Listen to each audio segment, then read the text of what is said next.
아리마대 사람 요셉은 예수의 제자이나 유대인이 두려워 그것을 숨기더니 이 일 후에 빌라도에게 예수의 시체를 가져가기를 구하매 빌라도가 허락하는지라. 이에 가서 예수의 시체를 가져가니라. 일찍이 예수께 밤에 찾아왔던 니고데모도 모략과 침향 섞은 것을 100리트라쯤 가지고 온지라. 이에 예수의 시체를 가져다가 유대인의 장례법대로 그 향품과 함께 세마포로 쌌더라. 예수께서 십자가에 못 박히신 곳에 동산이 있고 동산 안에 아직 사람을 장사한 일이 없는 새 무덤이 있는지라. 이날은 유대인의 준비일이요 또 무덤이 가까운 고로 예수를 거기 두니라. 제가 요즘 굉장히 익사이팅 되어져 있습니다. 왜 그러냐면은 이 요한복음 강해를 쭉 하는 가운데 대부분의 목사님들이 좀 느끼는 공통점일 수가 있는데, 이 갈릴리 지역을 설명을 하고 예루살렘 지역을 설명을 하고 거라사 귀신 들린 사람을 설명을 하고 가나의 혼인잔치를 설명해야 되고 오병이어의 빈들을 설명을 해야 되는데, 담임 목사로서 설교하는 모든 설교가 카드라 설교거든요. 혹시 카드라 설교를 들어보셨습니까? 갈릴리에 가면 가버나움이 있다 카더라. 예루살렘 옆에는 여리고가 있다 카더라. 이렇게만 계속 카더라 설교를 하다 보니까, 물론 제가 신학 공부를 게을리한 게 아니기 때문에 머릿속에 성지가 다 들어와 있지만 한 번도 성지를 가본 적이 없다 보니까 설교를 하면서 카드라 카드라 하는 마음에 이 좀 짐이 있었는데, 특히 요즘 십자가 골고다 언덕을 설명을 하면서 예루살렘 성전과 골고다 언덕의 거리가 얼마인지, 소리치면 들리는지 이런 것도 잘 모르는 입장에서 열심히 전하다 보니까 참 전하는 저도 담대하고 듣는 여러분도 참 대단하고 그렇게 했는데, 다음 주가 부활절이고 부활절 다음 날 드디어 성지순례를 다녀오게 되었습니다. 갔다 오면 설교가 많이 바뀌리라고 저는 확실히 믿어 의심치 않습니다. 이제 카드라 설교가 아니라 이습디다라는 설교로 좀 더 차원 높은 설교를 하지 않을까 하니까 가슴이 막 뛰기 시작하는 거예요. 그래서 잘 배우고 졸지 않고 가서 이렇게 하나하나 되짚어 보면서 성경과 제가 가진 아틀라스와 그 현재 지명들을 좀 교차 비교하면서 배워왔다가, 이제 제가 안 갔다 오니까 가고 싶어도 못 가는 성도님들이 많으시더라고요. 그래서 이제 갔다 오고 난 뒤부터 우리 성도님들하고 좀 성지순례 가실 수 있는 분들 함께 모아가지고 좀 다녀오는 1차, 2차, 3차 그렇게 했으면 좋겠다 하는 생각이 들어서, 이 요한복음 강해가 끝나가는 즈음에 좀 아쉽기는 한데 다시 한번 할까 하는 생각도 들 정도로 그렇습니다.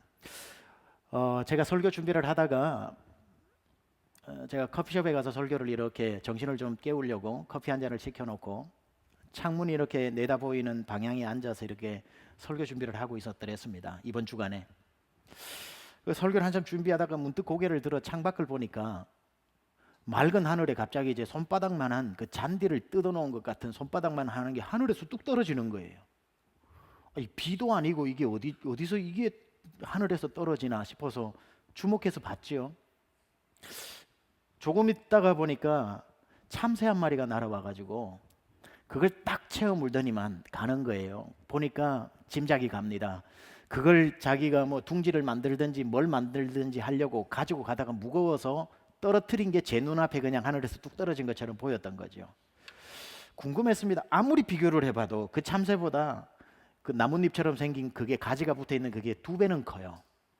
저거를 부리로 물고 날아갈 수 있을까 했는데 딱 하더니만 날아가기 시작하는데, 아니나 다를까 1m 이상을 못 날아요. 푸르륵 가더니만 몇 번 안 가가지고 톡 또 떨어뜨리더라고요. 그럼 그렇지 했는데, 이 참새가 얼마나 집요한지, 아마 최참새인 것 같아. 최씨고집이 있더라고 보니까. 휙 날아가지고 하늘에서 목 운동을 했는지 뭐 부리를 다시 했는지 몰라도 한 바퀴를 돌더니만 잽싸게 다시 딱 와가지고 그걸 또 채는 거예요. 포기를 안 해요. 또 쭉 가다가 한 몇 날개짓을 하다가 그게 얼마나 무거운데 또 탁 떨어뜨리는 거예요. 그럼 그렇지 했는데, 이놈이 분명히 이 참새가 최씨 참새에다가 곱슬머리일 것 같아요. 보니까 휙 또 날더니만 또 날아오는 거예요. 저놈 봐라 해서 제가 이제 계속 이렇게 해서 봤습니다. 이제 이렇게 보다 보니까 또 날아온 거예요. 그러다가 또 딱 해가지고 가는데 또 한 번 떨어뜨리는 거예요. 지금 3번째죠. 그리고 떨어뜨리는 거예요. 자, 저 포기를 안 하네 했더니만 그게 세 번째 떨어뜨린 게 어디 떨어뜨리냐면은 도로 한복판에 떨어뜨린 거예요. 도로 한복판에. 그래가지고 하더니만 네 번째 시도를 하더라고요. 그 앞에 파킹장 넓은 데를 한 바퀴 돌더니만 다시 날아와가지고 이번에 딱 내려앉아요. 낚아챈 게 아니고 내려앉아가지고 제대로 물고 가려고 몇 번을 이렇게 뜯더라고요. 타닥 타닥 타닥 타닥 타닥 타닥 타닥 하면서 딱 물고 이제 날아가려고 타닥 타닥 타닥 해가지고 집중을 하고 있는데 자기 눈에는 그것만 보였는데 제 눈에는 다 보이잖아요. 큰일 난 거예요. 차 한 대가 쏜살같이 달려오는 거예요. 그 속도면은 이거는 무조건 깔려 죽는 거예요. 그래서 참새야 할 수도 없고 저거 이제 어떡하냐 했는데 타닥 타닥 타닥 타닥 타닥 하고 있더라고요. 그리고 저거 이제 그대로 깔려서 죽었다 생각하는 딱 그 찰나에 그걸 놓고 겨우 날아가서 살았습니다. 얼마나 다행인지. 갑자기 이 얘기에 여러분도 막 빨려들죠.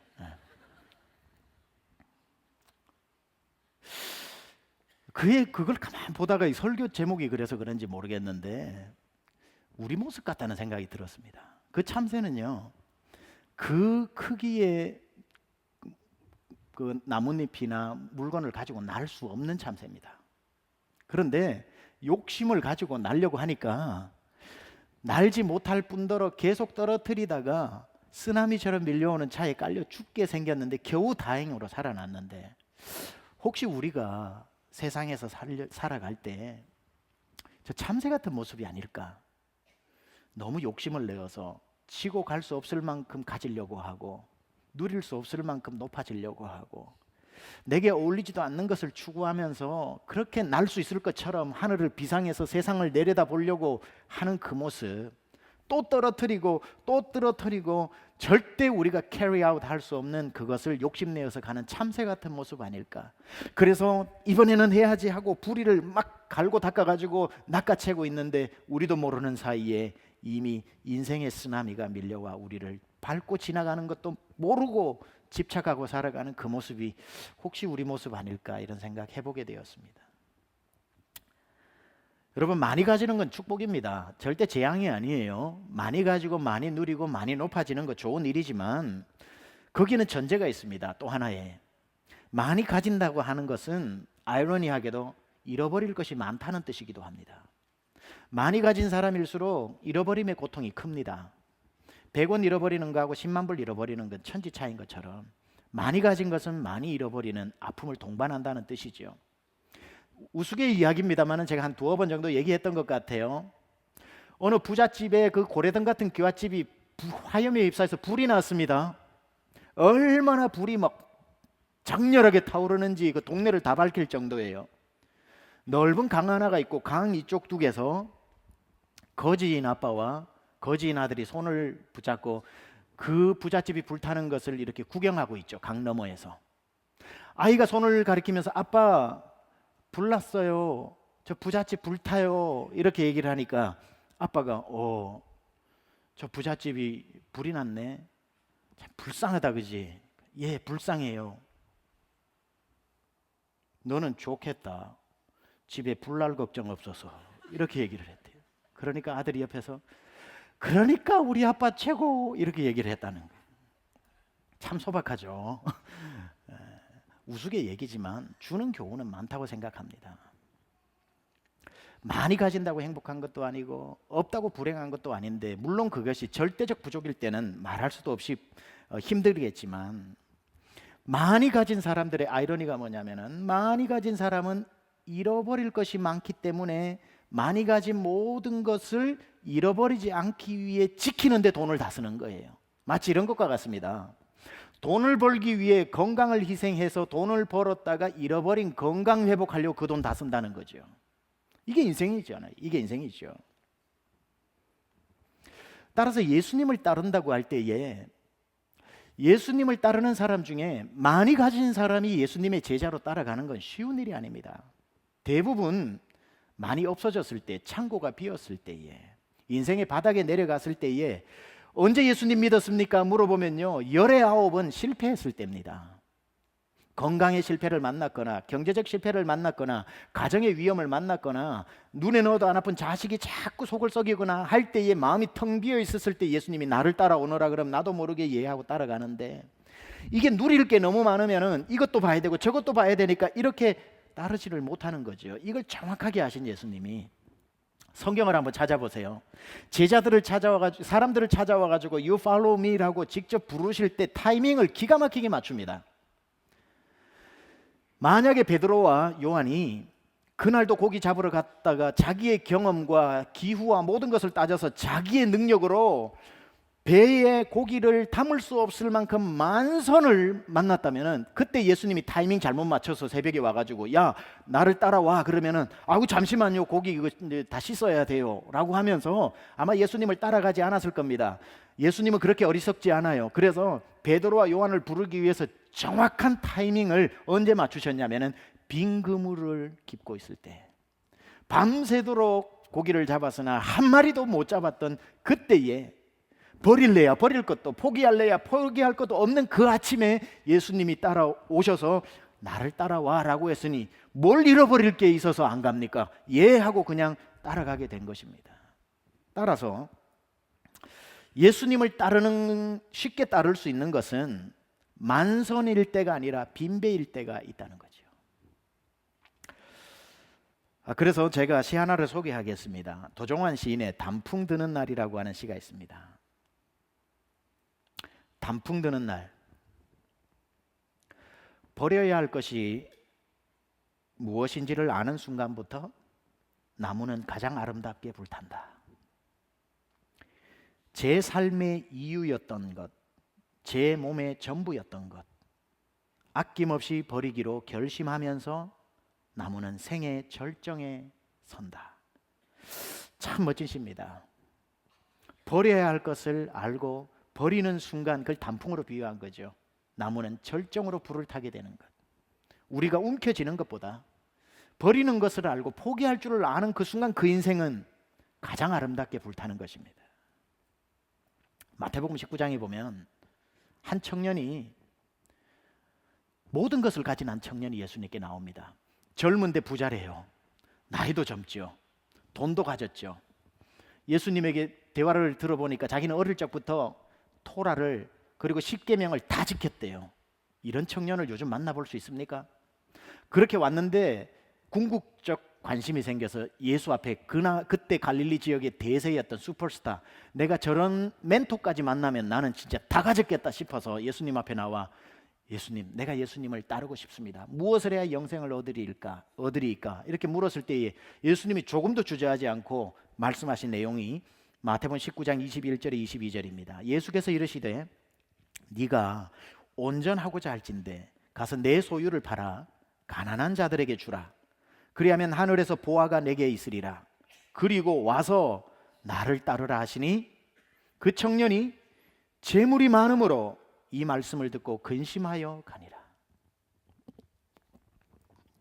재물이 없었다면 바로 예수님을 잡았을 텐데 재물이 많음으로 근심하여 갔다가 돌아왔다면 성경에 그가 finally he came back to Jesus라고 했을 텐데 없단 말이에요. 근심하여 가니라로 끝나버린 겁니다. 무엇 때문에? 너무 포기해야 할 것이 많아서, 너무 젊은 날에 성공했기 때문에. 저는 우리 세미안교회 성도님들을 모두 잘 되기를 바랍니다. 진짜 잘 되기를 바라고요. 저는 한 번도 우리 성도님 못되어도 주님 원망하지 않게 해주십시오, 이 기도는 안 했습니다. 왜냐하면 못될 걸 전제로 해서 기도하고 싶은 마음이 없어요. 그래서 잘 되게 해달라 기도합니다. 저는 저번에도 말씀드렸다시피 제가 저희 딸 아연이와 저희 아들 영광이에게 하는 기도를 정확하게 여러분을 위해서도 해줘야 그게 목사라고 생각합니다. 우리 아이들에게 성공해야 돼, 너 이왕이면 영향력 있어야 돼, 이왕이면 세상에서 정말 그리스도의 사랑을 실천하고 사람들 전도하려면은 네가 어떤 리더십이 있어야 돼. 부모의 마음이, 어느 부모의 마음이 그런 마음이 없겠습니까? 어느 부모가 자식 앉혀놓고 네가 못되어도 그래도 이걸 전제로 하고 막 가르치는 부모는 많지 않을 겁니다. 그 교훈도 있어야 되지만 그게 메인팀은 아니잖아, 그렇죠? 그렇게 가르치고 교회 와가지고는 맨날 여러분이 못 되어도 안 되어도 이렇게는 할 수 없는 거잖아요. 그래서 앞뒤가 같으려면 저는 여러분 블레싱합니다. 계속 하나님 우리 성도님들의 새벽 기도 때에도 기업을 복 주시고 자녀를 복 주시고 다 합니다. 그건 정직한 기도거든요. 그렇게 하기는 하는데 여러분 스스로, 그 기도는 그 기도지만 여러분 스스로 결정해야 될 게 있습니다. 아무리 하나님이 복을 주셔도, 아무리 잘 되어도, 아무리 성공을 주셔도 여러분이 지켜야 할 마지노선이 있는 겁니다. 어디까지 성공하면 안 되는 줄 아세요? 어디까지 부자가 되면 안 되는 줄 아세요? 예수님 따르기 힘들 정도로 많이 가져버리면은 여러분은 you went too far. 너무 멀리 간 겁니다. 그 정도까지 부자가 돼서는 안 돼요. 예수님의 요청이 있을 때에 여러분이 알겠습니다 하고 예수님을 따라가기에 힘들 정도로 여러분이 성공의 자리로 올라갔다면은 그것도 너무 성공한 겁니다. 그래서 어떤 사람은 이 정도 성공해도 따를 수 있으면 계속 성공의 가치는 다를 수 있겠지만 절대 기준이 아니라 상대 기준이니까 대신 여러분 개인 다르지만 어느 만큼 성공해야 되냐면은 언제든지 그 나무에서 내려와서 예수님 따를 만큼만 성공해야 되고요. 언제든지 그 재물에 있어서 고민하지 않고 예수님을 따를 수 있는 만큼만 가지는 것. 이게 우리에게 허락된 최선입니다. 이게 우리가 누릴 수 있는 부의 최고고 성공의 최고 마지노선입니다. 그걸 넘어가서는 안 된다는 거예요. 그러면 빨리 you must come back. 돌아와야 됩니다. 그 선 안으로 들어와야 돼요. 선을 넘고 성공하는 인생은 성공이 아니라는 거죠. 우리는 성공을 해도 출세를 해도 부를 가지고 명예를 가진다고 하더라도 어느 선까지 가야 하냐면 예수님 따르는데 방해가 되지 않는 선, 그게 그리스도인들이 누리라고 주님이 주신 마지노선입니다. 절대 넘어가지 마십시오. 그때부터 그건 성공이 아니라 독입니다. 이 청년은 그 선을 한참 넘어갔기 때문에 돌아오지 않았던 겁니다. 우리는 아까 그 참새처럼 자기 분수에 넘치는 것을 입에 물고 하늘을 향해 비상하려고 합니다. 절대로 그 무거운 것을 입에 문 이상은 하늘은 자기의 것이 아닙니다. 날아오를 수 없어요. 그러려면 결단해야 됩니다. 절반으로 부리를 가지고 쪼아내든지, 그 결단이 없고는 아니면 하늘을 포기하든지, 하늘로 오르고 싶다면 입에 있는 것을 포기해야죠. 우리도 마찬가지입니다. 많이 누리면서 천국도 가려고 해.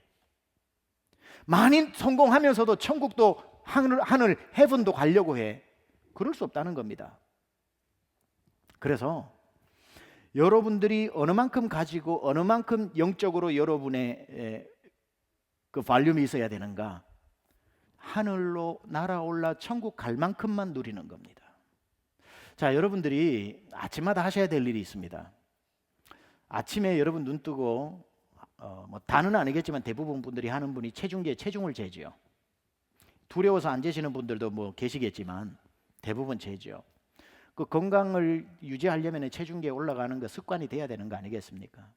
자, 체중계에 올라갈 때 아침마다 여러분의 개인적 신성한 그 세레모니 아닙니까? 그렇죠? 두렵고 떨리는 마음으로 올라가고, 혹시나 0. 몇 파운드 늘면 하루를 완전히 저렴한 용어로 말하자면 잡쳐서 시작하고, 이게 하나라도 또 1파운드라도 빠지면은 막 그것만큼 기분 좋은 일이 없이 시작을 하기 때문에 조금이라도 빼려고 최대한 옷은 덜 입고 최대한 모든 배설물은 제거한 다음에 공기의 부력을 이용해서 풍선이 뜨는 것처럼 공기를 좀 많이 집어넣어 놓고, 이 제가 하는 겁니다 지금. 그렇게 하고 혹시 체중계를 내려다 보면 머리 무게 때문에 더 나갈까 봐 밸런스를 맞추기 위해서 일자로 해가지고 중력을 줄이고 빨리 내려가서 번호를 보는 거죠. 이렇게 하면 올라갈까 봐. 그 아침마다 하는 두렵고 떨리는 이 신성한 개인의 세레모니, 그것도 중요하지만 아침마다 여러분이 또 재어야 될 것이 영혼의 무게입니다. 내가 너무 비대해 있지는 않은가? 내가 하늘을 날아 주님께 갈 수 없을 만큼 너무 가지고 있지는 않은가? 재보고 오버웨이트 되면 자꾸 없애야 됩니다. 그 무게가 몸의 체중계는 못 재어도요, 오히려 영혼의 체중계는 매일매일 재어가지고 너무 많이 가지면 못 날아오릅니다. 아, 내가 너무 욕심을 부렸구나. 아, 내가 너무 높은 자리로 가려고 했구나. 그러면 이걸 가지고는 날아오를 수 없다는 것을 알고 영혼의 몸무게를 매일매일 재어야 한다는 겁니다. 오늘 본문에는 두 명의 사람이 나옵니다. 한 명은 아리마대 요셉이라고 그러고요. 한 명은 니고데모라고 그럽니다. 이 둘의 직업이 같아요. 직업이 뭐냐면은 산헤드린 공회원입니다. 산헤드린 공회원이라고 하는 것은 요즘 용어로 하면 미국에서 말하면은 상원의원입니다. 상원의원. 그리고 한국어로 말하자면 국회의원입니다. 사람이 오를 수 있는 대통령 다음에 오를 수 있는 가장 높은 자리에 오른 사람이 아리마대 요셉과 이 니고데모입니다. 특히 이 이스라엘에는 뭐 미국이나 한국처럼 이렇게 국회의원 숫자가 많은 것도 아니고 71명으로 구성이 되어 있습니다. 71명으로 구성되어져 있는 그곳에 대제사장이 헤드십을 가지고 있고요. 대제사장의 부사관이 넘버 2를 가지고 있고 나머지 69명의 평의회로 구성되어진 최고 의결 기관입니다. 따라서 유대인으로 태어나서 산헤드린 공회원이 되었다라고 하는 것은 사람이 누릴 수 있는 최고의 높은 자리에 이 아리마대 요셉과 이 니고데모가 두 명이나 들어가 있었다는 겁니다. 의석을 차지하고 있었다는 거죠. 그 자리에 아무나 오를 수 있는 것이 아니기에 여러분 그 자리에 올라가서 내려오고 싶겠습니까? 아무도 그 자리에서 그 성공의 자리에서 내려오고 싶은 마음 여러분도 없을 것이고 그리하여 이 아리마대 요셉과 니고데모도 그 내려오고 싶은 마음 없었을 겁니다. 특히 이 아리마대 요셉에 대한 묘사가 성경 마태마가 누가 요한복음에 다 나오는데 찾아보면요 이 사람 꽤 괜찮은 사람입니다. 마태복음 27장 57절의 증언에 의하면은 그 앞에 뭐라고 써놨냐면요 공회의원 부자 요셉이라고 합니다. 아리마대 사람 부자 요셉. 야, 여러분 국회의원이 되어서 권력을 한 손에 쥐었으면 돈이라도 없으면 모르겠는데 왼손에는 부자까지 되었으니까 얼마나 이 사람이 성공한 사람입니까? 돈도 있는데 권력도 있어요. 돈도 있고 권력도 있으면은 보통 그런 사람은 우리 경험에 의하면은 이런 표현 써서 죄송합니다. 보통 사람이 그래요. 돈도 있고 권력도 있으면 왕싸가지입니다. 보통 대부분이 그래요. 참 사람이 무례하고 그런 사람인데 이 아리마대 요셉에 대한 성경의 기록은요 그는 부자였고 공회원이었는데 뭐라고 증언하냐 마가복음 16장 43절입니다. 아리마대 사람 요셉이 와서 당돌이 빌라도에게 들어가 예수의 시체를 달라 하니 이 사람은 존경받는 공회원이랍니다. 와, 세상에. 아니 그랜드 슬램을 달성한 거예요. 지금 사람이 할 수 있는 권력을 가졌다, 돈을 가졌다, 존경도 가졌다. 이거는 뭐 그랜드 슬램 달성한 겁니다. 대단한 사람이에요. 근데 이 아리마대 요셉을 제가 연구하다 보니까요 볼매입니다. 볼매. 볼매를 아세요? 볼수록 매력적인 사람. 요즘 젊은 청년들의 말에 의하면 엄친아입니다. 엄친아. 엄마 친구 아들. 모든 것을 가진 사람. 양파 같아요. 이 사람 공회원이네 하고 한꺼풀을 깠더니만 그 다음에는 보니까 이 사람 부자네. 또 한꺼풀을 깠더니만 이 사람 존경받고 칭찬받는 사람이네. 와 했는데 거기서 끝나는 게 아니라 이 사람에 대한 기록이 누가복음 23장 50절에 이렇게 나옵니다. 공회의원으로 선하고 의로운 요셉이라 하는 사람이 있었다고 합니다. 또 거기에다가 선하고 의롭대요. 호연지기가 있었던 사람입니다. 보통 이 정도로 사람이 그죠? 돈이 있고 권력이 있고 사람들의 인기를 누리면요 부정부패가 시작됩니다. 우리도 권력 자리에 있다가 부정부패를 만나서 불우한 말년을 보내는 사람들 많이 보지 않습니까? 그게 어떤 면에서 당연한 거거든요. 돈이 있고 권력이 있고 사람들의 인기가 있으면 그걸 이용해서 부정부패하게 되어 있습니다. 그런데 이 아리마대 요셉은 그런 상황에서 내적으로 의로운 사람이었고 착하고 선한 사람이었다는 겁니다. 그러니까 안팎으로 멋진 사람이에요. 사람이 어떤 면에 있어서 한 인간으로 태어나 누릴 수 있는 것을 다 누려버린 사람입니다. 그랜드 슬램. 그런데 이제 그렇게 됐으면 이 사람 그냥 행복하게 살면 되거든요. 이스라엘 전체 사람이 부러워하는 자리에 올랐으니까 그대로 살면 되는데 이 사람이 그 자리에 올라가서는 절대로 해서는 안 될 일을 해버립니다. 그 자리에 올라간 사람은 절대 해서도 안 되고 한 적도 없는 이스라엘 사람으로 사는데 가장 위험천만한 일을 해버려요. 절대 해서는 안 될 일, 하면 큰일 나는 일, 그 일이 뭐죠? 예수 믿는 일이거든요. 근데 이 사람이 예수를 믿어버린 겁니다. 이게 얼마나 위험천만한 일인 줄 아세요?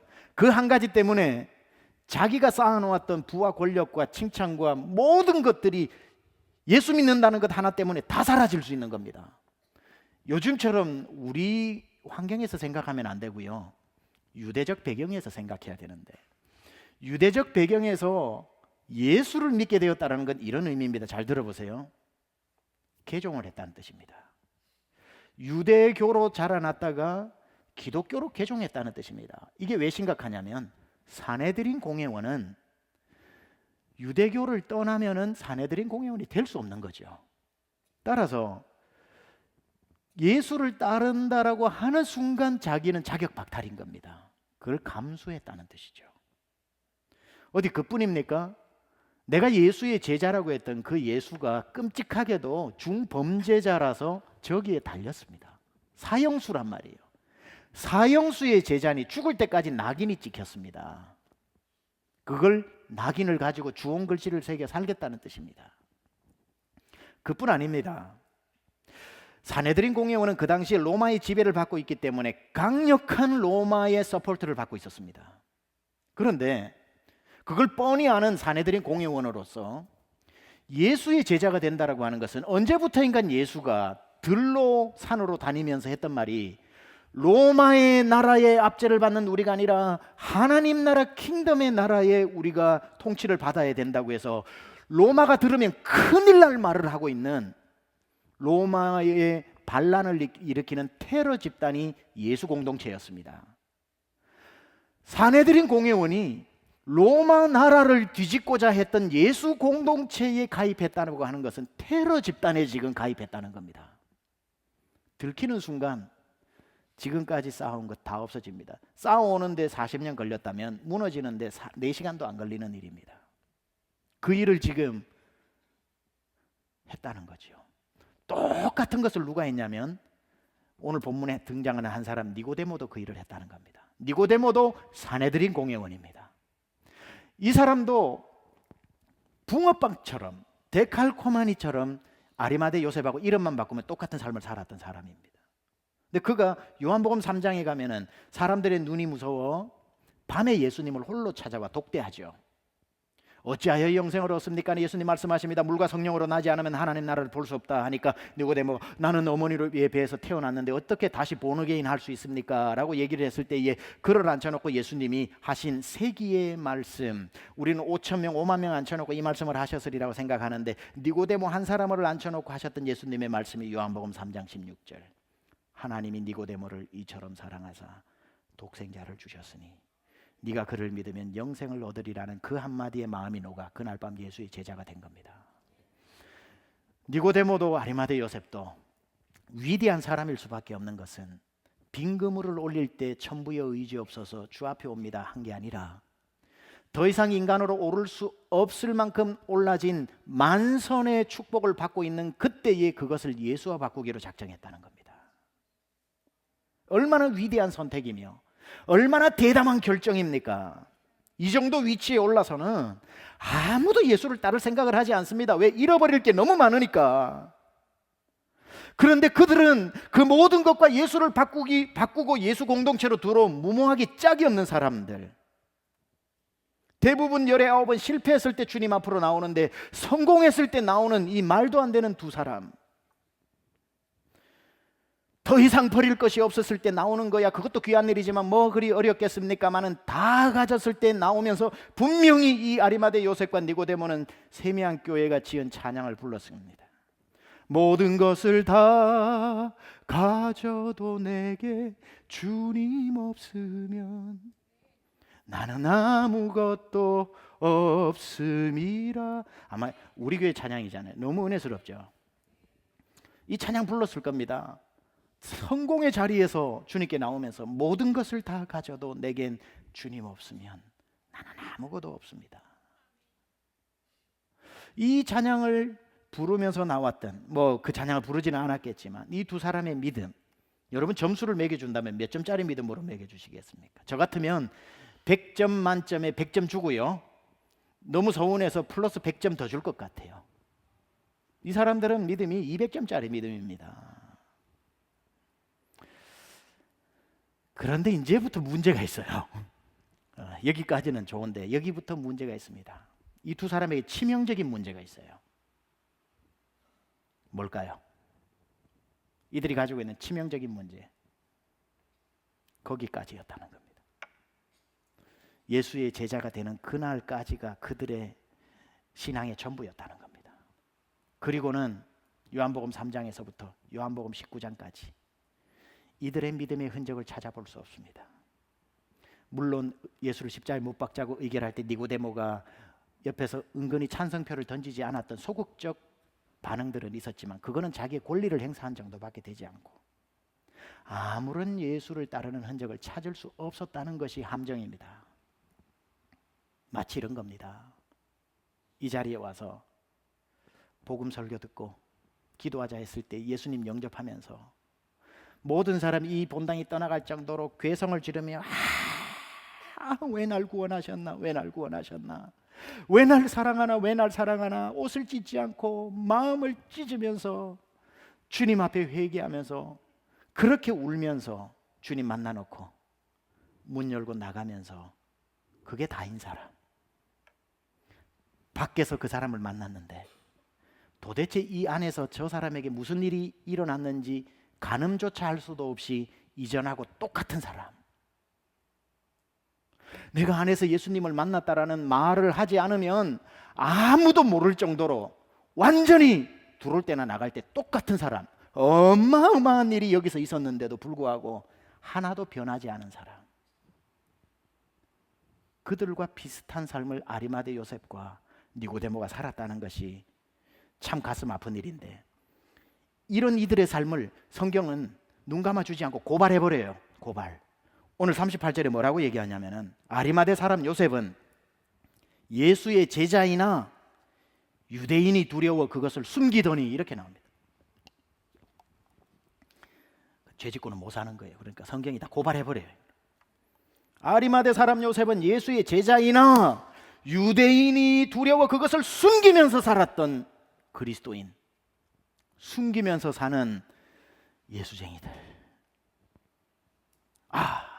그 어마어마한 것과 예수님을 바꾼 게 적은 결정이 아닌데 엄청난 마음의 결심을 해서 예수님의 제자가 되기로 결정해놓고 그때부터 숨기면서 살았던 사람, 그 사실을. 자, 이 얘기가 이 사람들의 이야기가 아니라는 불안감이 밀려오죠. 이 둘에게 절대 돌을 던질 수 없다는 사실이 여러분의 양심이 지금 소리를 지르고 있죠. That's our story. 우리 이야기 아닙니까? 한국에서 있었든지 미국에 있었든지 직장생활하면서 한국에서는 직장생활 하신 분 지긋지긋한 회식 나가가지고 신앙생활 좋은 척 했다가는 승진도 못하는 그럴 때에 신앙 숨기고 사는 일들 한두 번이었습니까? 우리 교회 청년들 많고 박사하는 청년들도 많은데 논문을 쓰고 있는데 내 지도교수가 무신론자라서 내 논문의 방향이 기독교적인 색깔을 담은 필라소피가 있다고 하면은 내가 아는 지도교수는 절대로 내 논문을 패스 안 시켜줄 것을 알면서도 주관력 있게 그 논문을 써나갈 수 있습니까? 회사에 취직을 했는데 같이 A라는 사람과 B라는 사람이 취직을 해가지고 이제 승진 프로모션을 앞두고 마지막 설문조사 같은 걸 하나 하는데 A라는 사람, B라는 사람 중에 한 명만 승진을 할 수 있는데 쭉 뭐 회사 생활 어땠느냐, 당신의 특기는 뭐냐, 온 지 몇 년 됐냐, 어떤 걸 온 후에 개발시켰느냐 하다가 맨 밑에 보니까 우리 회사의 방침에 의해서 당신은 동성애를 찬성하느냐 반대하느냐 라는 거에 있어서 이 회사의 필라소피를 아는데 찬성이라고 하면은 바로 내가 프로모션 될 수 있는데 내 신앙의 양심을 따라서 반대라고 체크할 수 있느냐고 묻는 겁니다. 숨기고 사느냐, 드러내고 사느냐. 시집 와서 처녀 때 믿음 다 숨기고 사는 적은 또 없었냐는 것이고, 여기에서 클라이맥스는 어딥니까? 남자들은 군대 아닙니까? 신학생이면 뭐하고 교회 청년부 회장이면 뭐예요? 군대 가면 블랙홀인데 3년 동안 까맣게 예수를 잊어버리고 위장 전술을 군대에서 배우다 보니까 그 위장 전술도 배워가지고 예수 안 믿는 사람처럼 혹시 살아온 것 아닙니까? 뜨겁게 만났어요. 기도했어요. 눈물 흘렸어요. 막 옷도 찢다가 막 손톱이 막 내 가슴을 핥힐 정도로 내가 오열하면서 주님께 왔어요. 그러나 that's it. 그리고부터는 세상에서는 또 다른 세상이니까 목사님 모르니까 강단 위에서 저런 소리나 하지, 나처럼 살아보시오. 모르겠어요.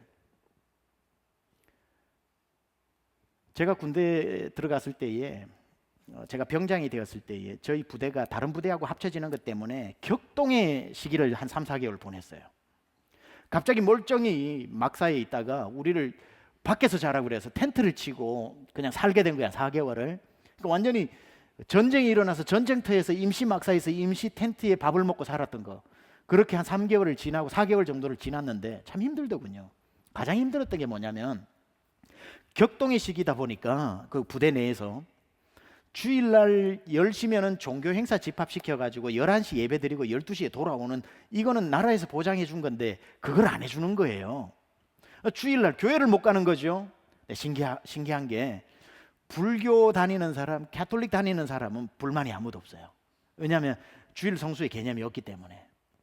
제 마음은 너무너무 괴로웠어요. 저뿐 아니라 예수를 믿는 제가 신우회를 다 알고 뭐 기도해주고 개인 면담도 해주고 하기 때문에 제 뭐 후임병이고 하지만 교회 가고 싶은 마음을 아니까 총대를 메고 작전사령관실에 내려갔죠. 그것도 천막을 쳐놓은 겁니다. 작전사령관실도 딱 내려가가지고 제가 작업복을 그 허락도 안 받고 갈아입고 일개복으로 갈아입고 툭공 하고 딱 들어갔어요. 그러니까 이제 소령이 작전사령관인데 주일날 나와가지고 거기 앉아 있고 옆에 이제 부관들이 몇 명 앉아 있었습니다. 바쁜데 왜 왔어요? 그러더라고요. 종교행사 집합하라는 말이 없어서 종교행사 보내달라고 부탁하러 왔습니다. 그러니까 돌아오는 대답이 엎드려 맞아! 그러더라고요. 그러면서 이제 막 욕이 나오는 거예요. 이놈 자식이, 군대에서는 이런 욕 안 쓰는 거 아시죠? 이놈 자식이라는 말은 절대 안 씁니다. 제가 그 이상을 쓸 수 없어서 이 말을 쓰는 거예요. 지금 설교적 용어로 제가 바꿔가지고 이놈 자식이, 지금 부대 상황이 어떤데 무슨 교회 너 종교행사 마치는 12시까지 엎드려 받쳐 하는 게 아니라 머리 박아가지고 1시간 반 정도 하면서 보내주십시오. 기독교인은 가야 합니다. 막 하니까 이걸로 이제 하면은 넘어졌다가 보내주십시오 하니까 12시 되니까 일어나 올라가 그러더라고요. 툭 하고 또 올라갔죠. 다음 주가 되었는데 또 10시면은 연락이 와야 되거든요. 행정반에서. 또 안 오는 거예요. 그럼 뭐 또 내려간 거죠. 옷 갈아입고 툭공 하니까 저 녀석 이러더라고요. 저 녀석이라고는 안 하죠. 사실은 엄청난 말을 하죠. 저 녀석 이러더라고요. 종교행사 보내주십시오 이러니까 머리 봐! 또 그러는 거예요. 그러면서 제가 머리 받고 얘기하는, 저희는 교회를 가야 됩니다 하니까 이제 그때 얘기하는, 야 이 녀석아, 야 이 녀석아, 나도 천주교회야. 근데도 못 가고 나와 있는데 뭐. 그래가지고 뭐 또 12시까지 또 이 머리 박아 있었죠. 세 번째 주가 되는데 또 연락이 안 오는 거예요. 소령님이 귀하고 높은 분인 건 알지만 예수의 군사 아닙니까? 저도 그걸 포기할 수 없겠더라고요. 영창 가면 영창까지 하고 또 일개복을 갈아입고 내려가서 툭 하니까 저를 보자마자 저 녀석 그러더라고요. 그러면서 이제 보내달라고 그러니까 또 머리 박아죠. 뭐 이제 자존심 싸움이 걸린 거죠. 1시간 반 정도를 머리를 박고 일어나가지고 특공하고 이렇게 나오는데 갑자기 제가 목퉁이를 돌아서는데 뒤에서 최병장 거기서 그러더라고요. 누군가 이렇게 봤더니만 그 부관으로 있는 중위가 있어요. 중위가 바풀떼기 2개 중위, 대위 밑에 중위, 소위 위에 중위 있어요. 이리 와. 그러면 제 여기를 잡더니만 막사 뒤로 돌아가가지고 콘크리트 벽에 저를 딱 붙이더라고요. 그러면서 저를 이렇게 보는데 눈이 충혈돼 있어요. 그러면서 얘기합니다. 최병장 미안하다. 사실 나도 기독교인이다. 대학교 때 대학생 선교회에 있었다. 군대 와서 내가 신앙을 잊어버리고 살았다. 지난 3주 최병장 보면서 내가 얼마나 괴로웠는지 모른다. 나는 장교인데 병사가 저렇게 있는데 한마디도 내가 내 상급자에게 내 신앙을 드러내고 보내달라는 얘기를 못했던 것 때문에 너무 괴로운 3주를 보냈다면서 미안하다는 겁니다. 내가 앞으로 힘써볼게 하는데 벌써 눈이 뭐 장교라도 20대 초중반 아니에요. 그렁그렁한 거예요. 사과를 저한테 몇 번을 했습니다. 그러고는 올라왔어요. 그분이 대오각성을 해서 그런지 딱 그 다음 주에는 10시 되니까 종교행사 팍팍 떨어지더라고요. 얼마나 반가웠는지 모릅니다. 군대든 어디든 세상에 예수를 다 만나놓고 다 구원받아놓고 그분 사랑의 맛을 봐놓고 그리고는 세상에 나가서 살아야 한다는 이유로 예수를 감추고 살아가는 현대판 아리마대 니고데모들이 얼마나 많은지 모릅니다. 제가 지금 말씀드리는 게 로마 시대에 핍박을 받으면서 카타콤베에 들어가 가지고 신앙을 지키던 그분들의 이야기를 하는 게 아닙니다. 그분들은 신앙을 숨긴 게 아니에요. 신앙의 순교적 삶을 살았던, 오히려 예수를 포기하지 않고자 몸부림쳤던 사람들이고, 북한 지하교회라든지 중국 뭐 지하교회들 같은 경우는 신앙의 고백이지 신앙을 숨기는 게 아닙니다. 제가 지금 말씀드리는 신앙의 숨김이라고 하는 건 백주대나 멀쩡한 이 미국 같은 자유천지 아래에서 내가 살아야 되겠다는 몇 가지 이유 때문에 그 귀하디 귀한 예수를 아무렇지도 않게 숨기고 살아가는 범인들의 이야기를 말하는 것입니다. 우리들의 형편없는 이 이야기들을 고발하고 있는 것입니다. 예수를 숨길 수 있다. 그것만큼 악세모로는 없습니다. 말도 안 되는 불일치가 없습니다. 예수를 숨겨요? 그 방법이 있습니까? 예수는 드러내지 않아도요, 드러나게 되어 있습니다. 내가 공개하지 않아도 들키게 되어 있어야 정상입니다. 저는 동의하지 않는 조크가 있습니다. 조크 아닌 조크가 있습니다. 미국 사람들이 많이 하는 조크인데, 천국 가면 3가지를 놀란다고. 첫째, 내가 와서 놀래고, I agree. 맞죠? 둘째, 반드시 올 거라고 생각한 사람이 안 와서 놀라고, I agree with that. 그렇겠죠. 진짜 열심히 하는 것 같은데 종교 행위한 사람, 예수 안 만난 사람, 저 사람 틀림없이 올 거야, 저 장로님 올 거야, 저 권사님 올 거야 했는데 안 올 확률이 있어요. 그죠? 세 번째, 뭐 때문에 놀란다고요? 저 사람은 절대 안 올 거야 했던 사람이 온다는 거예요. 저는 그 사람은 절대 안 온다고 생각해요. 예수 믿는 건 보여줘야지. 아무도 몰랐는데 그 사람이 천국 가보니 뜩 와 있어? 그런 건 말이 안 돼요. 제가 봐서는. 숨길 수 없는 것 중에 2가지가 있대요. 재채기하고 사랑이랍니다. 재채기는 숨길래야 숨길 수가 없어요. 갑자기 터져 나오니까 폭포수처럼 그냥 팍 앞 사람의 얼굴로 튀어가니까. 사랑은 활화사처럼 타오르니까 숨길래야 숨길 수 없는 게 뿜어져 나오는 재채기와 타오르는 사랑이랍니다. 숨길 수 없는 한 가지를 더 말씀드릴까요? 예수님입니다. 예수님이 내 안에 들어왔는데 몇 년을 숨기고 살아요? 정답을 말씀드릴게요. 예수님 없는 겁니다. 있으면 보여지게 되어 있어야 돼요. 오늘 우리를 안타깝게 하는 것은 아리마대 요셉과 니고데모가 최고의 자리에서 그것과 예수를 바꾸었던 지상 최대의 결정을 했음에도 불구하고 왜 그때부터 잠잠했을까? 오늘 성경 38절은 유대인이 무서워 그랬답니다. 이해도 해요. somehow. 이해는 해요. 그런데 그렇게 살았으면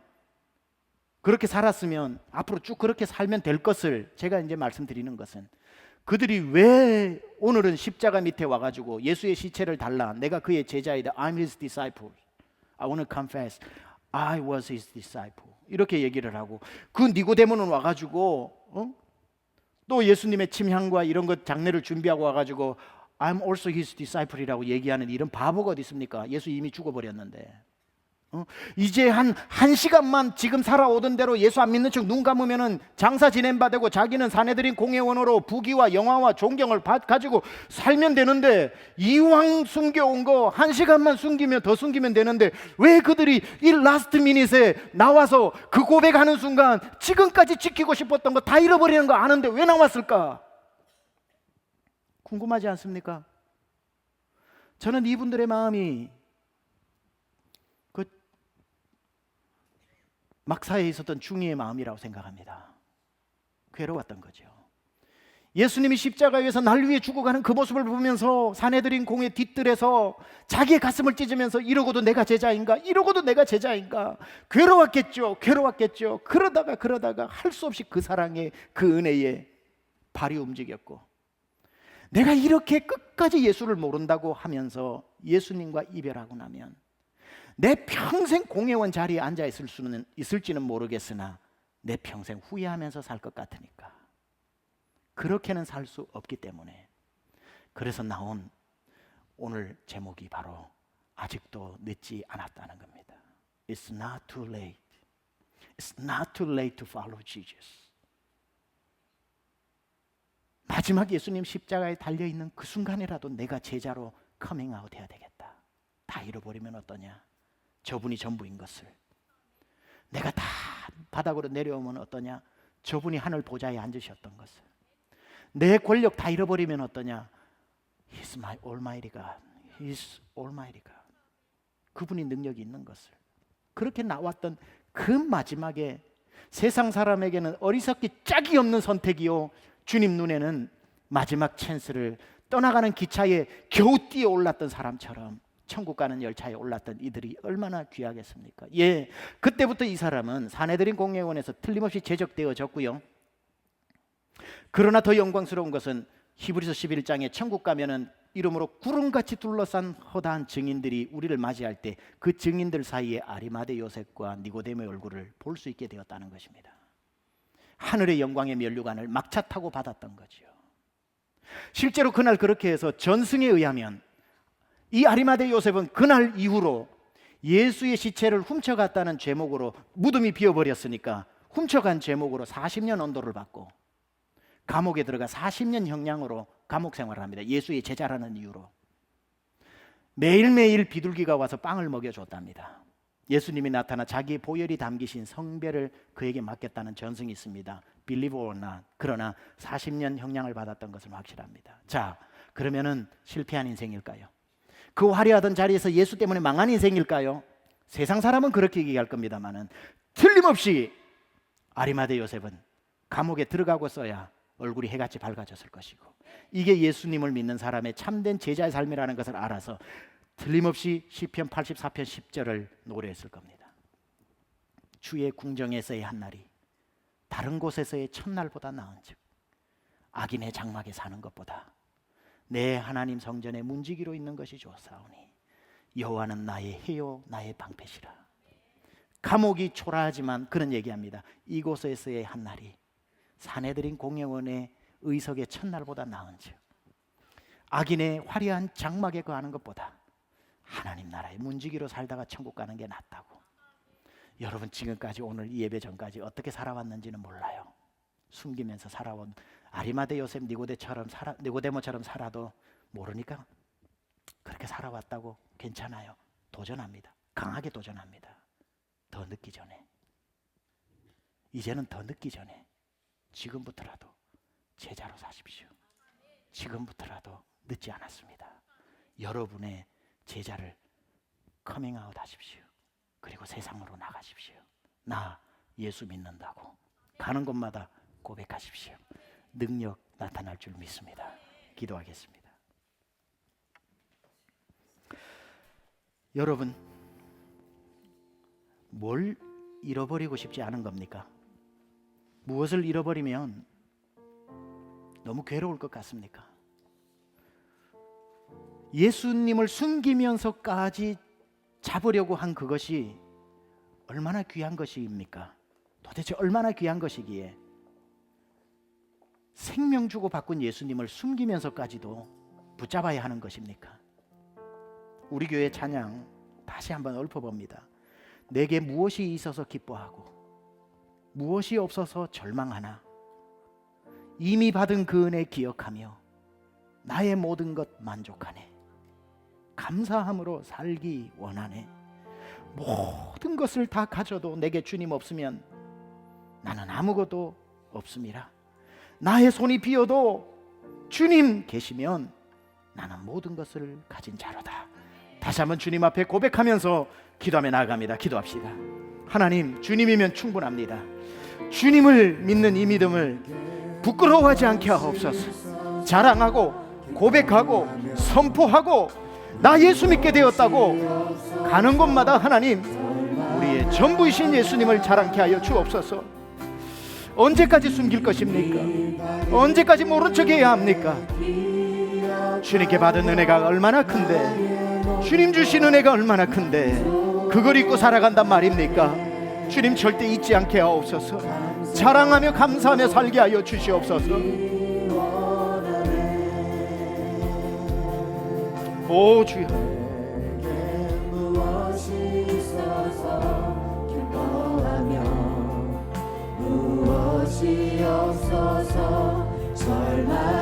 오 주여 아버지, 이미 받은 그 은혜 기억하며 나의 모든 것 만족하네. 잠시만 우리 여러분에게 다시 한번 도전합니다. 감사함으로 살기 원해. 한번 생각해 보세요. 여러분에게 없는 것을 생각하지 마세요. 지금부터 여러분에게 계신 예수님을 생각하세요. 하나도 잃어버린 것이 없을 겁니다. 주실 때 감사해야지 미루지 말고 이미 주신 것들 한번 다시 그래도 있는 것을 묵상하십시오. 예수님으로 만족하면 태산이 깎여 평지가 될 것입니다. He is Almighty God. 우리의 슬픔과 기쁨의 이제 이유는 예수님이 계시냐 안 계시냐로 판단되어져야 합니다. 우리 다 함께 일어나서 이 찬양 다시 한번 드립니다. 내게 무엇이 있어서, 내게 무엇이 있어서 기뻐하며 무엇이 없어서 절망하나. 이미 받은 그 은혜 기억하며 나의 모든 것 만족하네. 감사함으로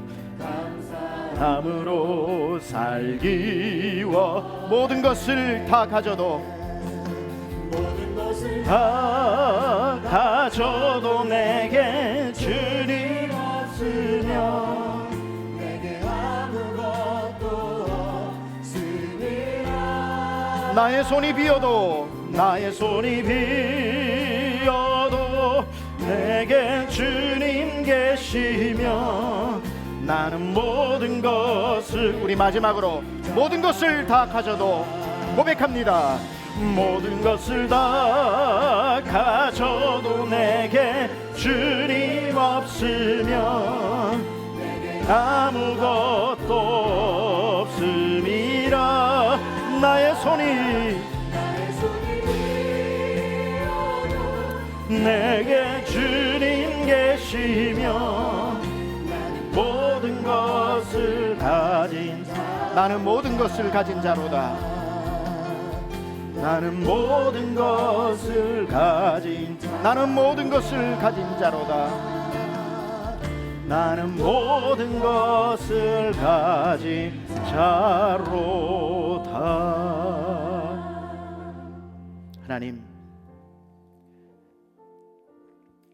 주님을 부끄러워할 때 주님도 하나님 앞에 우리를 부끄러워하리라 말씀하셨는데, 자랑하고 고백하고 선포하고 예수만 자랑하며 살 때 예수님도 가는 곳마다 우리를 얼굴을 들게 하시고 우리를 승리케 하시고 우리의 길들을 평탄케 하실 줄 믿습니다.